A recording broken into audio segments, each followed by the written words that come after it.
Outsiders are not supposed to be able to get to the remote Kandil Mountains, nestled along the borders of Iraq, Iran, and Turkey. Checkpoints are supposed to stop us from reaching what the US, NATO, and Turkey have labeled a terrorist organization. But the PKK, the Kurdistan Workers' Party, managed to take us to their mountain stronghold in northern Iraq.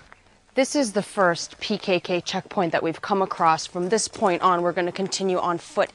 We're searched and our phones are taken at a PKK checkpoint. We're about to head up into the camps right now, and one thing that is very apparent just coming this far is that the PKK essentially has, in these mountains, a natural fortress.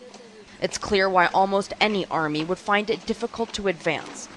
Countries that have a Kurdish minority fear the PKK, a Kurdish separatist movement that has been fighting for an independent state, often using violent tactics.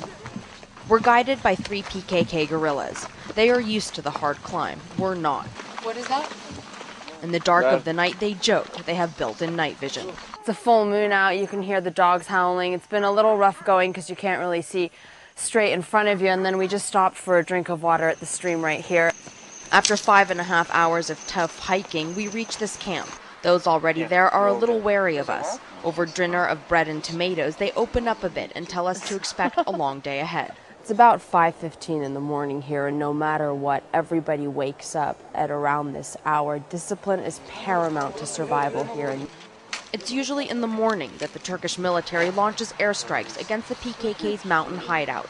The tents here, as you can see, are incredibly well concealed, and they're also very easily dismantled. They have to stay mobile, and they are generally moving these sites every few days. Quiet mornings like this start with classes on PKK ideology. Afternoons are for combat training. Weapons are always within reach. Each one here is also armed with 2 hand grenades. The women rehearsed a mock attack, followed by their victory dance. Over tea, they told us about their cause and way of life. They tell us they believe today's crises in the world are because of millennia of male domination. They say establishing a Kurdish state is now secondary to fundamental social change, the empowerment of women. We want a natural life, a society that revolves around women, but where women and men are equal. Rengin tells us. In these mountains, they say they have achieved that. Arwadame and CNN in the Kandil Mountains in northern Iraq.